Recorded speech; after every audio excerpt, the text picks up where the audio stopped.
Hello friends and welcome.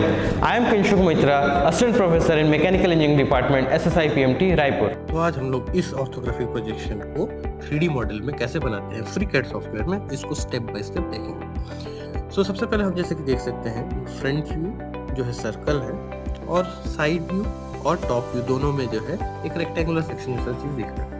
हम इससे जो है कंक्लूड कर सकते हैं कि ये जो है एक रिवॉल्व जैसे टूल से बहुत इजीली बनाया जा सकता है। फॉर यूजिंग रिवॉल्व टूल हम उसको हमेशा हाफ सेक्शन बनाते हैं और एक्सिस के अबाउट जो है उसको रिवॉल्व कर देते हैं। इसलिए मैं इसका हाफ सेक्शन ही बनाऊंगा और स्केच में जो मेरे को जैसे डायमेंशंस यहाँ पे दिख रहे हैं सेम डायमेंशंस को फॉलो करता हुआ मैं यहाँ पे जो है इस स्केच को कंप्लीट करूंगा। एक बार जब मेरा स्केच फुल्ली कंस्ट्रेंट स्केच हो जाएगा देन मैं जो है इसको रिवॉल्व करूंगा। While making this particular sketch हम सबसे पहले जो है इसको एक लाइन टूल से चूज करेंगे, एक लाइन बनाएंगे, फिर एक आर्क बनाएंगे। अब ये आर्क का जो है सेंटर पॉइंट आपका एक्सिस पे लाइक करें, इसको जो आप इंश्योर करें साइमल्टेनियसली दोनों जो आर्क और लाइन दोनों के बीच में टेंजेंसी मेंटेन होना चाहिए। So we will choose this particular constraint tangency. Then यहाँ पे जैसे आपको ये बोल रहा है कि जो है दोनों कंस्ट्रेंट्स को एक साथ रख नहीं सकते हैं, कोई एक ही कंस्ट्रेंट रह पाएगा, दैट इज टेंजेंसी और कोइंसिडेंस। हमने जो है कोइंसिडेंस को डिलीट कर दिया। देखिए अब ड्रैग करने पे टेंजेंसी के थ्रू ही जो है कोइंसिडेंस मेंटेन, तो आप चाहे तो इस प्रकार से ड्रैग करके रिलेट करके देख सकते हैं कि वहाँ पे कोइंसिडेंस अवेलेबल है या वो स्केच ब्रेक हो जा रहा है। अब जो है मैं यहाँ पे सारे डायमेंशंस को बन दूंगा यहाँ पे और एक स्केच को एक फुल्ली कंस्ट्रेंट स्केच बनाऊंगा, साइमल्टेनियसली क्लोज्ड स्केच बनाऊंगा। अदरवाइज ये जो है एक सरफेस के फॉर्म में रिजल्ट करेगा आपको, यानी कि रिजल्ट जो है वहाँ पे एक सॉलिड के रूप में नहीं दिख पाएगा। So that's why I will try to make this particular sketch a fully constrained sketch. Like this, I'm going to give the values. तो यहाँ पे जैसे अभी देखिए हमने एक वैल्यू दिया तो दूसरा जो है आर्क जो है काफी बड़ा हो गया। इससे जो है देख के हमको जो है किसी प्रकार से चिंता करने की जरूरत नहीं है। यहाँ पे हम जैसे आर की वैल्यू को दे देंगे, आर की वैल्यू सेट हो जाएगी। सारे वैल्यूज जैसे दिखते जाएंगे आपको दिखता जाएगा कि जैसा शेप जो है आपको वहाँ पे दिख रहा था सेम एज उसी प्रकार का शेप जो है आपको यहाँ पे भी फॉर्म होकर तैयार हो गया। इन दोनों के बीच की जो है दूरी बतानी है, दैट इज डिस्क की थिकनेस क्या है ये भी दिया हुआ है। इन सारे जो डायमेंशंस जैसे मैंने बताया स्केच का कलर बदल गया, that is it has become now a fully constraint sketch. अब जब ये फुल्ली कंस्ट्रेंट स्केच बन चुका है तो हम इसको जो है स्केच से बाहर जाके इसको रिवॉल्व या शाफ्ट जो है करेंगे लाइक दिस। यहाँ पे मैं डायरेक्टली जो है एक्सिस को पिक कर सकता हूँ, तो मैंने ये हॉरिजॉन्टल एक्सिस पर पिक किया और ओके कर दिया।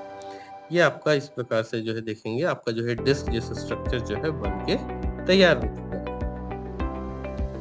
अब इसके आगे जो हमको उसमें जो है होल्स जो दिख रहे हैं उन होल्स को एक करके ट्राई करेंगे, बट उससे पहले ये डिस्क जो है एक प्लेट की तरह है तो इसलिए हमको इसको जो है हॉलो करना पड़ेगा। तो हॉलो करने के लिए हमने इस प्रकार से टूल चूज किया, जिस फेस को रिमूव करना है उस फेस को चूज किए, थिकनेस बताएंगे यहाँ पर जो दिया हुआ है हमारे पास पहले से थिकनेस मेंशन करेंगे, ओके करेंगे। इससे जो है आपका ये जो सॉलिड डिस्क था वो अब एक हॉलो प्लेट जैसा स्ट्रक्चर बन गया। अब हम यहाँ पे जो सारे जो अलग अलग जो कटआउट्स जो दिख रहे हैं उसको इंडिविजुअली 1 by 1 बनाएंगे। यहाँ पे हम इस प्लेन को चूज करके बना सकते हैं और थ्रू ऑल कर सकते हैं। अदरवाइज हम डायरेक्टली फेस जो हमको नया फेस मिला है डायरेक्टली उसी फेस को क्लिक करके उसी फेस में जाके जो है बना सकते हैं। तो both face it is going to result the same. ये आपको डिसाइड करना है कि आप कौन सा जो है बेटर फील करते हैं, आप उस हिसाब से इसमें काम कर सकते हैं। So there is no such rule in this particular thing कि आपको यही फॉलो करना चाहिए या यही करना है। आप प्लेन चूज करें या सरफेस चूज करें, दोनों में सेम रिजल्ट मिलेगा। तो अब हम इस पर्टिकुलर स्केच को जो है फुल्ली कंस्ट्रक्ट स्केच बनाएंगे, लेकिन मैं यहाँ पे इस स्केच के साथ में बाकी जो नीचे के जो इलिप्टिकल शेप्स है उनको भी नहीं बनाऊंगा, बिकॉज ये जो है अकेला शेप है जिसके की नंबर ऑफ कॉपीज मेरे को यहाँ पे दिख नहीं रहे हैं। Where is in comparison to that जो नीचे जो इलिप्टिकल शेप दिख रहा है वो दो अलग अलग साइजेस के शेप दिख रहे हैं, लेकिन सबकी जो है कॉपीज अवेलेबल है। दैट्स वाई अगर मैं इसके साथ ही जो इलिप्टिकल शेप्स को बना दूंगा तो पैटर्न जैसा टूल जब मैं यूज करूंगा तो उसमें जो है इस पर्टिकुलर रेस ट्रैक जैसा जो शेप जो ये दिख रहा है आपको, ये रेस ट्रैक शेप का भी पैटर्न होने लग जाए। इसलिए मैं इसको अलग से बनाऊंगा, इसको पॉकेट करूंगा, इसके बाद अलग से फिर से एक और बार इलिप्स बनाऊंगा, उसको पॉकेट करूंगा, उसका पैटर्न होगा। फिर जो दूसरा अलग जो ज्यादा डायमेंशन यानी जिसका मेजर एक्सेस और माइनर एक्सेस इलिप्स का बड़ा है, उसको फिर से जो है मैं एक बार और इलिप्स बना के उसको पॉकेट करके फिर उसका पैटर्न करूंगा। तो इस प्रकार से इसको मैं 3 स्टेप में कंप्लीट करने वाला हूँ। पहला ये रेस ट्रैक जो सिर्फ और सिर्फ पॉकेट होगा, इसके बाद फिर सेकंड इलिप्स का जो है पैटर्न होगा और फिर जो है थर्ड इलिप्स का pattern. So after this particular sketch making a fully constraint sketch, अब हम लोग जो है इसको पॉकेट करेंगे।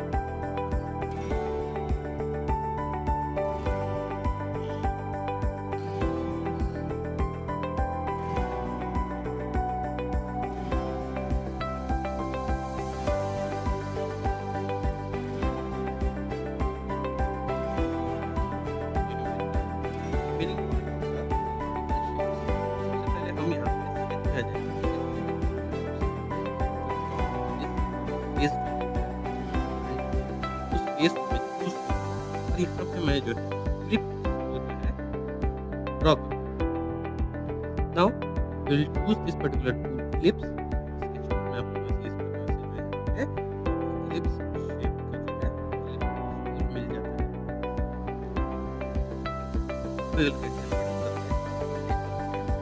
मैं यहाँ पे सिर्फ single clip fully construct sketch बना के पॉकेट करूंगा and then I will use that. तो इस तरह से मेरे को जो है एक ही सेम क्लिप्स बार-बार बनाने की जरूरत नहीं पड़ेगी। तो here we will be able to learn real application. तो यहाँ पे हम जो है पहले बना लेंगे। इसके बाद मेरे पास इवेंट में मेजर एक्सिस और माइनर एक्सिस दोनों ही दिए हुए हैं। Simultaneously clip positioning with respect to this particular disc कहाँ पे है, इसकी भी डेटा मेरे पास अवेलेबल है। तो मैं ये दोनों डेटा को जैसे ही मैं यहाँ पे इनपुट दूंगा, मेरा ये स्केच एक फुल्ली कंस्ट्रेंट स्केच बन जाएगा। तो मैं इस प्रकार से हॉरिजॉन्टल मेजर डायरेक्शन के थ्रू ये डिस्टेंस को मेंटेन करूंगा एंड इसी प्रकार से मैं वर्टिकल मेजर डायमेंशन को जो है वर्टिकल डायमेंशन को फिक्स करूंगा। इससे जो है मेरा ये स्केच जैसे मैं ये अगला डायमेंशन प्लेस करूंगा, आपको यहाँ पे देखने को मिलेगा कि जो है स्केच का कलर भी देखिए जो है वो वाइट में है। मोमेंट मैं जो है नेक्स्ट डायमेंशन करूंगा, स्केच का कलर जो है चेंज हो जाएगा और वो डिपेक्ट करेगा कि ये जो एक फुल्ली कंस्ट्रेंट स्केच बन जाएगा। ये देखिए। तो यहाँ पे डायमेंशन को चेंज करें ना करें, जैसे ही आप यहाँ पे जो है final last 1 degree of freedom को फिक्स करते हैं, आपके स्केच का कलर चेंज हो जाता है। तो this is how it works. Now we will go outside this particular sketch modelling environment, pocket करेंगे। तो इस प्रकार से जो है आपको देखने को मिला कि हमारा जो है ये लिप्स एक ही डायरेक्शन, मेरा जो दूसरी डायरेक्शन में भी जो है सेम लिप्स का जो है तो दैट्स द लीनियर पैटर्न जो है लिमिटेशन है कि आप इसको इस प्रकार से जो है कंप्लीट नहीं कर सकते। तो इसी के लिए जो है हम यहाँ पे नेक्स्ट रिकॉर्ड भी है मल्टी ट्रांसफॉर्मेशन जो है हम इसको बनाएंगे। तो फिलहाल हम जो है नीचे वाला जो एक और लिप्स है अलग इस क्लिप को यहाँ पे बनाते हैं। ये जो है हम लीनियर पैटर्न जो एक्सिस्टेंस है सिर्फ एक ही डायरेक्शन। तो विल अगेन इस क्लिप में जो है मेजर और माइनर एक्सिस को यहाँ पे मेंशन करेंगे। फिर इसकी position with respect to the disc जो कि ऑलरेडी जो स्केच में मेंशन्ड है, यहाँ पे जो है फिक्स करेंगे। इससे जो है हमारे स्केच का जो कलर चेंज हो जाएगा। It will become a fully constrained sketch. After making this sketch a fully constrained sketch, हम लोग इसको जो है स्विच करके पॉकेट करेंगे 3D मॉडलिंग एनवायरनमेंट में जाके और उसके बाद जो है इसमें जो है ऑप्शन चूज करेंगे। यूजुअली यहाँ पे हमारे पास आगे एज वेल एज दोनों तरफ जो है पॉकेट की डायरेक्शन में कोई भी दूसरा मटेरियल एग्जिस्ट ही नहीं करता है। इसमें भी कि जो है रिमूव मटेरियल ऑप्शन से वहाँ पे एक्स्ट्रा मटेरियल जो कि हमें रिमूव नहीं करना है वो भी रिमूव। दैट्स वाई यहाँ पे हम जो है पॉकेट ऑप्शन में थ्रू ऑल ऑप्शन को ही हर बार चूज करेंगे। यहाँ पे हमको जो है ऐसा रहता है कि थ्रू ऑल करने से कोई और मटेरियल जहाँ पे हमारा मटेरियल रिमूवल नहीं चाहिए है वहाँ भी रिमूव हो रहा हो, सिर्फ वहीं पे हम जो है मटेरियल रिमूव में थ्रू ऑल ऑप्शन को पिक नहीं करते हैं। सो यहाँ पे इस प्रकार से हम जो चूज करेंगे, we will choose through all option. We'll go with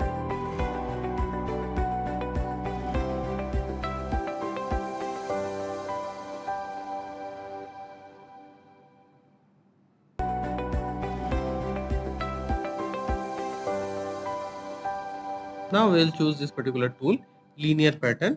और हम यहाँ पे देखेंगे कि लीनियर पैटर्न का जो एप्लीकेशन है इस जगह पे जो है आपको एग्जैक्ट परफेक्ट होता हुआ दिखेगा, बिकॉज इस पर्टिकुलर इलिप्स का जो है एग्जिस्टेंस सिर्फ एक ही डायरेक्शन में। Here we will give the exact value and exact number of copies इससे जो है मेरे को यहाँ पे आउटपुट दिख जाएगा।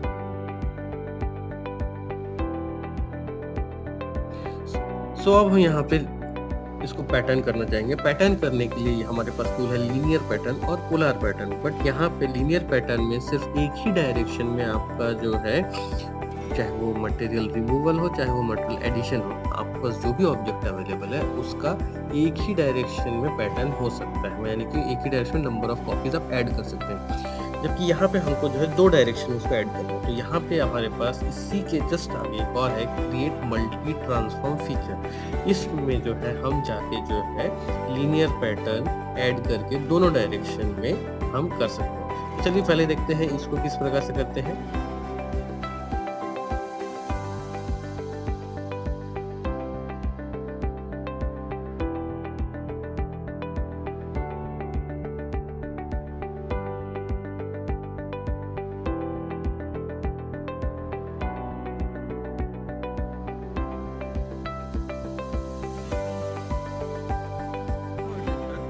That's it for today. Okay, thank you.